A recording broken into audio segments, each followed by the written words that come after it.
Hi, hello, good morning, good afternoon, or good evening, whatever time of day you are watching this on. If you are new here, then welcome to my channel. My name is Maddie, and if you are not new here, then welcome back. Thank you so much for returning.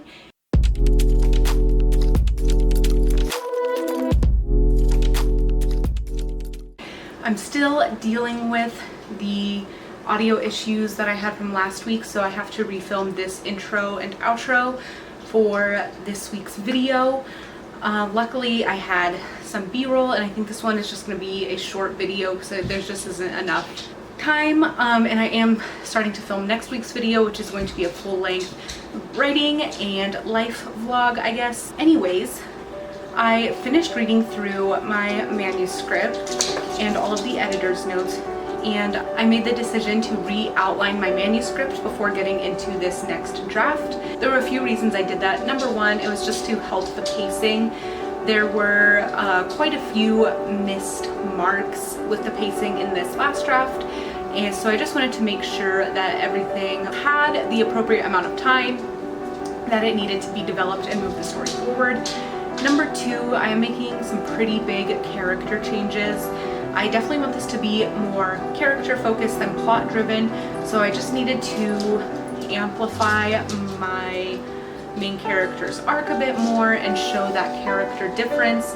And then someone who was an opponent in earlier drafts is now going to be an ally, and yeah, so just really needing to solidify and get these new character beats put in to the right places. And then I just wanted to make sure that I wasn't spending too much time on first act stuff that was slowing the story down and weighing it down, and that I could really get into the tension and action of the second and third acts. First, I took the total amount of chapters I have. It's at 36. I think that's a good number, so I wanted to keep that. So then I broke it into how many chapters would be devoted to each act. So I have 9 for the first and third acts, and then 18 for the second act. Then I re-outlined it on paper, and then I typed it into Word just so I could do a few edits and make sure everything looked good. And then since I am using Scrivener for this next draft, there is like a synopsis area, and I put each outline into the corresponding chapter. My experiences with outlining TCF in earlier drafts or even before writing had not gone so well.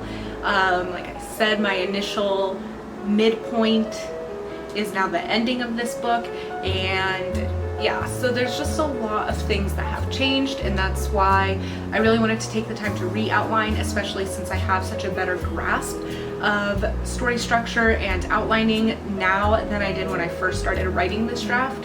And I even went through my Google Docs and found really old drafts of this from like 2018, and those will never see the light of day. They are so bad, but it was pretty cool just to see how far I've come and how much the story has changed since then as well. But yeah, next week we will get into longer videos and they will be drafting. I'm so excited. If you enjoyed this video, please drop a like or a comment, subscribe to my channel, and I will see you guys next week.